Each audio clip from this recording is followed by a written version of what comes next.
حضرت مولا علی رضی اللہ تعالیٰ عنہ کی خلافت کا زمانہ تھا، آپ خطبہ دے رہے تھے، اور خطبہ دیتے دیتے آپ نے پوچھا یا ایھا الناس من اشجع الناس، اے لوگو سب سے بڑا بہادر کون ہے؟ کیا پوچھا؟ سب سے بڑا بہادر کون ہے؟ تو ہم آج بھی جب بھی کسی سے پوچھتے ہیں کہ سب سے بڑا بہادر کون ہے، تو ہر بندہ یہی کہتا ہے حضرت علی رضی اللہ تعالیٰ عنہ بہت بہادر تھے۔ اب چونکہ وہ سامنے بیٹھنے والے وہ خوش قسمت تھے جن سے سوال پوچھنے والا خود علی تھا، تو سب نے کہا انت یا امیر المومنین، آپ سب سے بڑے بہادر ہیں؟ حضرت علی رضی اللہ تعالیٰ عنہ نے فرمایا ہاں میں بہادر بڑا ہوں، جس نے میرے سامنے تلوار لے کر آ کے مقابلہ کیا تو پھر وہ زندہ واپس نہیں گیا، میں نے اسے قتل کر دیا، لیکن میں بہادر تو ہوں، لیکن میں نے پوچھا ہے سب سے بڑا بہادر کون ہے؟ سب سے بڑا بہادر کون ہے؟ تو لوگوں نے کہا پھر ہمیں نہیں پتا، پھر آپ خود ہی بتا دیجئے کہ سب سے بڑا بہادر کون ہے۔ تو پھر حضرت مولا علی رضی اللہ تعالیٰ عنہ فرمانے لگے اے لوگوں سب سے بڑا بہادر ابو بکر صدیق ہے۔ اب لوگوں نے کہا بھی ہمیں دلیل دیں، ہم نے تو آپ کی بہادری دیکھی ہے، ہم تو آپ کی شانیں سنتے ہیں کہ آپ بڑے بہادر ہیں، اب آپ نے ان کا نام لیا ہے تو ہمیں اب اس کی دلیل دیں۔ آپ نے پھر دو دلائل دیے اور کمال کر دیا۔ اب توجہ کے ساتھ آپ نے یہ بات سننی ہے، حضرت مولا علی رضی اللہ تعالیٰ عنہ فرمانے لگے اے لوگوں ابھی اسلام کے آغاز کا وقت تھا، ابھی اسلام بالکل آغاز کے مراحل میں تھا، تو نبی پاک علیہ الصلوۃ والسلام حرم کعبہ کے پاس تھے، تو لوگوں نے نبی پاک علیہ الصلوۃ والسلام کو دیکھا اور آپ علیہ السلام پر کافروں نے حملہ کر دیا، آپ علیہ السلام کو زخمی کرنے لگے، مارنے لگے، زد و کوب کرنے لگے۔ اتنے میں حضرت ابوبکر صدیق رضی اللہ تعالیٰ عنہ آ گئے اور آ کر نبی پاک علیہ السلام کو چھڑانے لگے اور کافروں کو مارنے لگے اور کہنے لگے بدبختو اس بندے کو کیوں مارتے ہو؟ صرف اس لیے کہ یہ کہتا ہے کہ اللہ ایک ہے، صرف اس لیے کہ یہ کہتا ہے تمہارے سارے خدا جھوٹے ہیں، خدا ایک ہی ہے، اللہ ایک ہی ہے، اس سے نہ مارو، مجھے مارو، میرا بھی یہی عقیدہ ہے، اس سے نہ مارو مجھے مارو۔ اگر یہ کہتا ہے اللہ ایک ہے تو میں بھی کہتا ہوں اللہ ایک ہے، اگر یہ کہتا ہے تمہارے خدا جھوٹے ہیں تو میں بھی کہتا ہوں تمہارے خدا جھوٹے ہیں، آؤ مجھے مارو انہیں نہ مارو۔ پھر لوگوں نے حضرت ابوبکر صدیق رضی اللہ تعالیٰ عنہ کو مارا۔ پھر حضرت ابوبکر صدیق کی شان حضرت علی نے اس طرح بیان کی، یہ واقعہ سنا کر فرمانے لگے لوگوں ایک فرعون کا رشتہ دار بندہ تھا اور وہ مسلمان ہو چکا تھا لیکن اپنا ایمان چھپاتا تھا کیونکہ وہ فرعون کا رشتہ دار تھا۔ جب فرعون نے آرڈر دیا کہ موسیٰ علیہ السلام پر ظلم کے پہاڑ توڑ دیے جائیں، فوج کو بھیجا کہ جاؤ جا کر انہیں شہید کر دو، تو وہ فرعون کا جو رشتہ دار تھا وہ مسلمان لیکن ایمان اس نے اپنا چھپایا ہوا تھا، تو اس نے اس سے کہا، اللہ کا قرآن کہتا ہے قال رجل من آل فرعون یکتم ایمانہ، ایک آل فرعون کا وہ بندہ بولا جو اپنا ایمان چھپا رہا تھا، اسے کہنے لگا فرعون کو، کہنے لگا کہ اے فرعون تو کیوں مارتا ہے موسیٰ علیہ السلام کو؟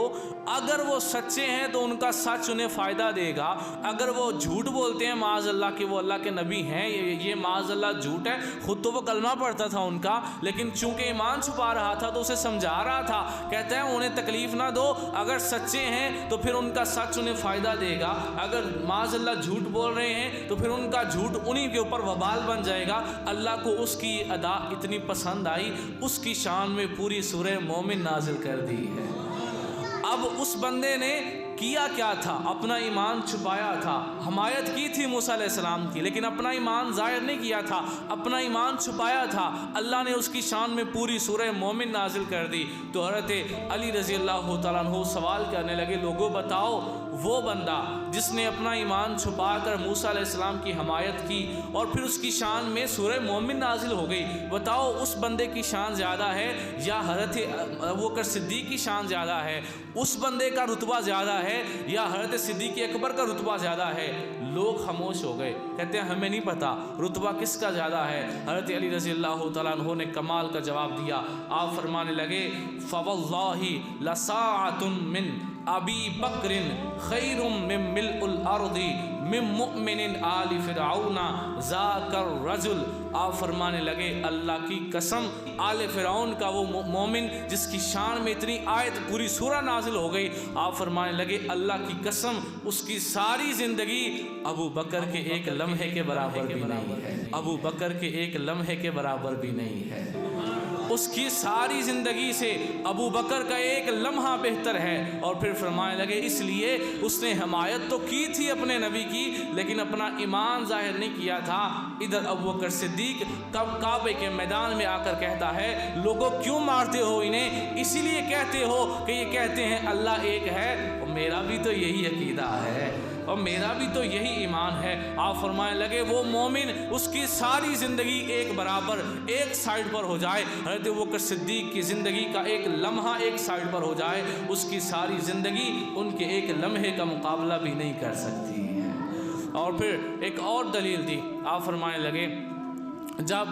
بدر کا موقع تھا تو وہاں نبی پاک علیہ الصلوۃ والسلام کے لیے ایک رات کے لیے خیمہ تیار کیا گیا، چھپر تیار کیا گیا جس کو عریش عربی میں کہا جاتا ہے۔ جو لوگ حج عمرہ کر کے آئے ہیں وہاں اب مسجد عریش بنی ہوئی ہے، انہوں نے دیکھی ہوگی، تو وہاں عریش تیار کیا گیا، آپ علیہ السلام کے لیے ایک خیمہ تیار کیا گیا کہ وہاں آپ علیہ السلام رات گزاریں گے، جنگ سے جو ایک رات پہلے کی رات تھی وہ رات۔ تو وہاں پھر یہ سوال پیدا ہوا کہ کون بندہ ایسا ہوگا جو یہاں رات کو نبی پاک علیہ السلام کے خیمے کی پہرے داری کرے تاکہ کوئی کافر ادھر آ کر حملہ نہ کر دے، اور کرے گا ایک ہی بندہ کیونکہ پہلے ہی 313 ہیں، اگر 100 بندہ رات کو جاگتا رہے گا صبح جنگ کون کرے گا؟ تو کوئی ایک بندہ جو خیمے کی پہرہ داری کرے۔ حضرت علی فرماتے ہیں ابھی ہم سب اپنے آپ سے پوچھ رہے تھے کہ بتاؤ تم اتنی پاور رکھتے ہو کہ ساری رات نبی پاک علیہ السلام کے خیمے کے چاروں اطراف سے حفاظت کر لو، کوئی کافر کا تیر، کوئی تلوار، کوئی نیزہ نہ آ سکے، ساری رات اگر تم حفاظت نہ کر سکے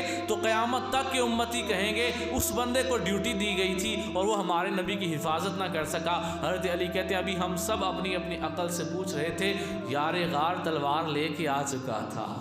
حضرت ابوبکر صدیق پہنچ چکے تھے۔ تو یہ دو دلائل ہیں میرے پاس کہ سب سے بڑا بہادر علی نہیں ہے، سب سے بڑا بہادر ابوبکر صدیق ہے۔ یہ جملے میں نہیں بول رہا، یہ جملے حضرت مولا علی نے خود ارشاد فرمائے اور خود لوگوں کو دلیل دی ہے اس بات کی